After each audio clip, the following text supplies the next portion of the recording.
spirit. You know that I feel the same way. That's a very few number. Man, the passion, energy from our fan base. I've been in a lot of competitive arenas as a player and as a coach. There was nothing better that I've ever been in than what happened on Saturday night.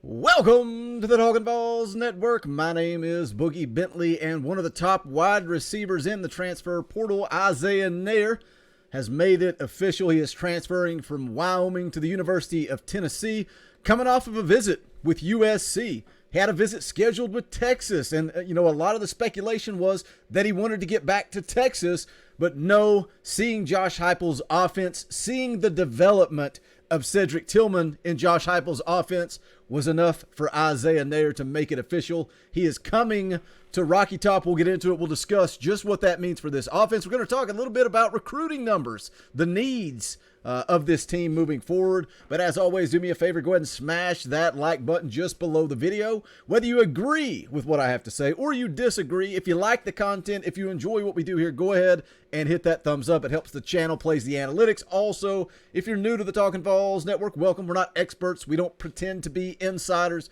We are fans just like you. Enough of that. Let's jump right into it. An article from 24/7 Sports. Again, coveted wide receiver transfer commits to the VAWLS. This is written by Ryan Callahan.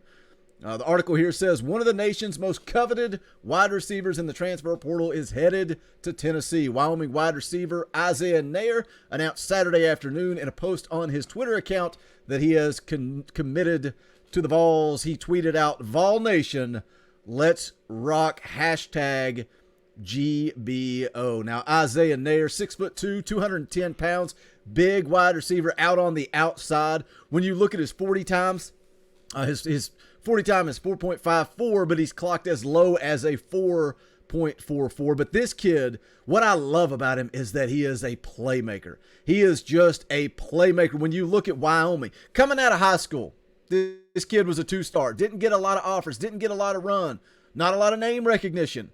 But the new age of college football, you go to a place like Wyoming, you develop, you work on your craft, and then you transfer out. And he even talked about that.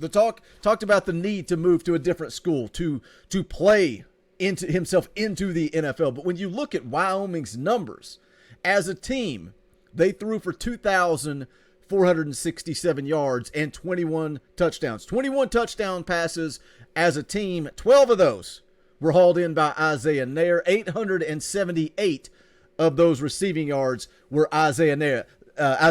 The closest player to him had 298 receiving yards. That tells you how big of a threat Isaiah Neyor is. Again, he accounted for 12 out of their 21 touchdown receptions. So he's a baller, he's a gamer, he's a playmaker. I'm excited to have him coming to Knoxville. Goes on to say, Neyor announced his decision coming off of an official visit to USC this week.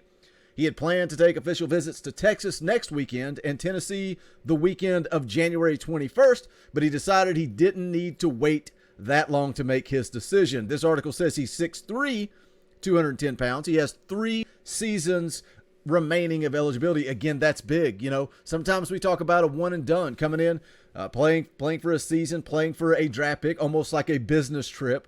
But it's so much more important when you can get a guy like Neyor with his athletic ability, with the talent that he possesses, knowing that he is coming to Knoxville for 3 straight years. No disrespect, but we need Jimmy Callaway, Jimmy Holiday to take that next step. Jalen Hyatt needs to learn what it takes to play in the SEC. I feel like we saw him start to come along as the season went on. Isaiah Neyor is ready to come in and compete, and I expect to see him at the top of that depth chart.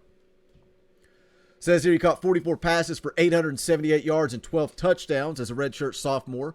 I told GoVols 24/7 this week that the Vols' fast-paced, high-scoring offense under Josh Heupel is one of the main reasons he's interested in Tennessee. The Vols ranked ninth nationally in total offense this season. Here's the quote from Neyor. He says, "I like their offense. I like the way they're a fast offense, that they get the ball to their playmakers, and the head coach's history with his offense. He's had top five offense in the past couple of teams he's been with, so that alone attracted me to Tennessee. That's why I like what they've got going on." And that's what I want to talk about when we look at recruiting numbers.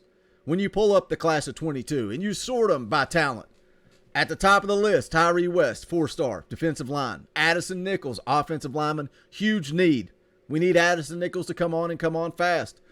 Taven Jackson, 4-star quarterback. Justin Williams, 4-star running back. James Pierce, edge guy. Joshua Josephs, edge guy. Caleb Webb, 4-star wide receiver.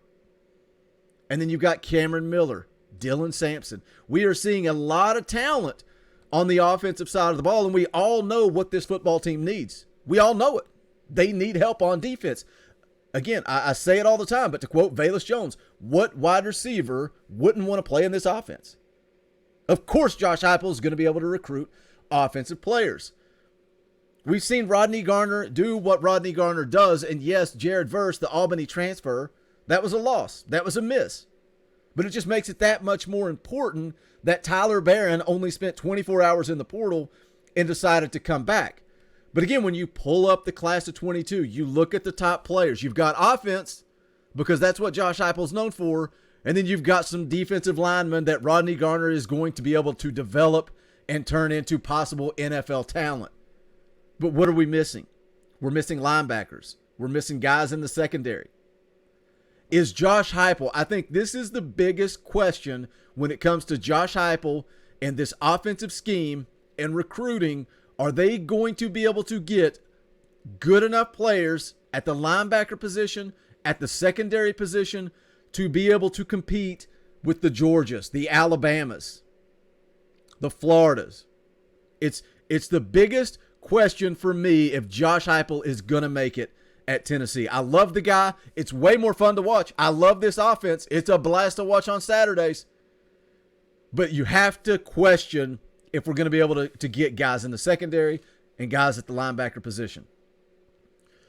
Back to the article here. It goes on to talk about Neyor being a former 2-star prospect from Texas. He said this week that he has never been to Tennessee's campus. Said he was just looking forward to meeting with the coaches during official visit to Knoxville, but he already liked what he has heard from Heupel's staff. You know, I can play the clip of Eckler talking about Field of Dreams and just how beautiful the campus is.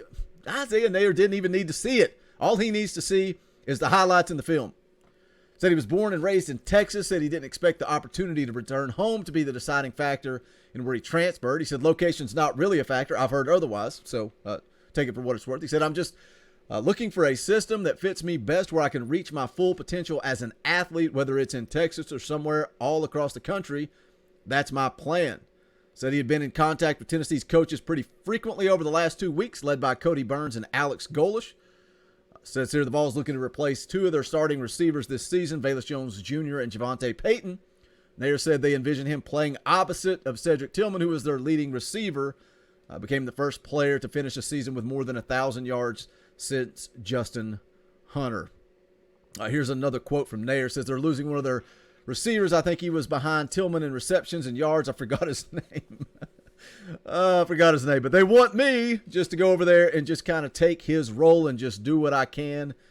That's what Neyor wants to do. He's going to replace Javante Payton on the outside. So, yes, we're losing Payton. Yes, we're losing VAWLS Jones Jr. Now you've got Cedric Tillman on one side. You've got Isaiah Neyor outside on the other side. Jalen Hyatt has to come along in that slot.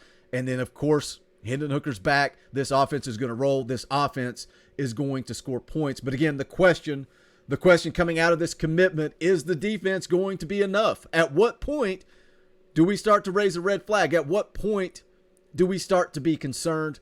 Hit that comment section. Let me know your thoughts based on the class of 22 and based on the transfer portal as we continue to wait to see a linebacker or somebody in the secondary come in through that portal. But hit that thumbs up if you have not done so yet.